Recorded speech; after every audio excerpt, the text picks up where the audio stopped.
যেই ব্যক্তি শুক্রবারে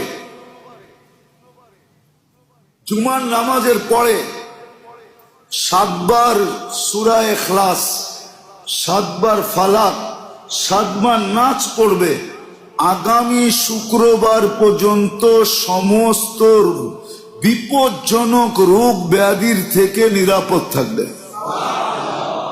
হাদিসে আছে। আর যদি আরো 7 বার সূরা ফাতিহা মিলায় নেয় তাহলে পুরো সপ্তাহ নিরাপদ থাকবে। তো থাকবে, পিছনে সব গুনাহ মাফ হয়ে যাবে। কাফারাতুজ যুনুব। যেই ব্যক্তি জুমার নামাজের পরে সুবহানাল্লাহিল আযীম ওয়া বিহামদিহি 100 বার পরে সুবহানাল্লাহিল আযীম ওয়া বিহামদিহি, তার আমল নামায় 1 লক্ষ নেকি লেখা হয়। কি পারবেন এক সপ্তাহে 1 লক্ষ গুনাহ করতে?